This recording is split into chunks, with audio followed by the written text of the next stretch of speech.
আসসালামু আলাইকুম viewers, Shakib agro লিমিটেডে আপনাদের সবাইকে স্বাগতম। আজকে আমার হলিডে। ছুটির দিনগুলোতে অফিসের কাজ বন্ধ থাকে, কিন্তু বাসার কাজগুলো দ্বিগুণভাবে বেড়ে যায়। নিজের হাতে নিজের ফেভারিট কিছু রান্না করে খাওয়া আমার একটা অন্যরকম শখ বলতে পারেন। ঠিক তেমনি আজকেও তার ব্যতিক্রম হয়নি। আজকে তাই কিছু মাংস নিলাম, দেখি কী রান্না করা যায়। যথারীতি পেঁয়াজ, রসুন, আদা এগুলো বের করলাম, কুচি কুচি করে কাটলাম। আর আপনারা আগে জানেন যে আমার দুইটা ঘুঘু পাখি আছে, তারা এই দেখেন জানলার পাশে তাদের নিজ রাজ্যে বসে আছে। ইতিমধ্যে আমার পেঁয়াজগুলো কাটা শেষ, এবার রান্না করার পালা। প্রথমে তেল দিয়ে নিলাম কড়াইতে, তারপর যথারীতি মাংসগুলো ডাপে ডাপে দিয়ে এগুলো ভালোভাবে ভেজে নিচ্ছি। একটু ভালোভাবে ভেজে নিতে হবে যাতে একটু শক্ত শক্ত থাকে, খানিকটা রোস্টের মতোই বলতে পারেন। তবে আমি একটু জোর জোর করে রান্না করব, এটা আমার ভালো লাগে। মোটামুটি এক পাশের ভাজা শেষ, এবার এগুলো উল্টিয়ে দেই।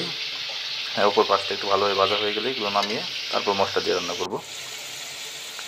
মোটামুটি ভাজা শেষ, এগুলো এখন নামিয়ে রাখবো।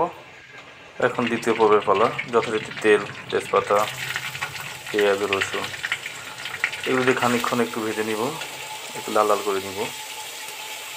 প্রায় লাল লাল হয়ে এসেছে। এখন এখানে আমার বাকি অন্যান্য মশলা যেমন লবণ, মরিচ, আদা, রসুন বাটা এগুলো একটু এড করে একটু নাড়াচাড়া দিয়ে ভেজে নিই, কিছুক্ষণ ঢেকে রাখি। মশলাগুলো ইতিমধ্যে হয়ে গেছে। এখানে আমি সেই আমার তেলে ভাজা মাংসর পিসগুলো দিয়ে দিচ্ছি। এভাবে খানিকক্ষণ একটাকে ঢেকে রাখবো। হ্যাঁ, এভাবে আরও কিছুক্ষণ রাখবো। চুলার পাওয়ারটা একটু কমিয়ে দিয়ে ঢেকে রাখবো কিছুক্ষণ, আধা ঘন্টার মতো হলেই হয়ে যাবে। এ তো মাশাআল্লাহ, আমার তরকারি প্রায় হয়ে এসেছে। তো আজকের এই রেসিপিটা আপনাদের কেমন লাগলো অবশ্যই কমেন্টে জানাবেন। সবাই ভালো থাকবেন। আল্লাহ হাফেজ, আসসালামু আলাইকুম।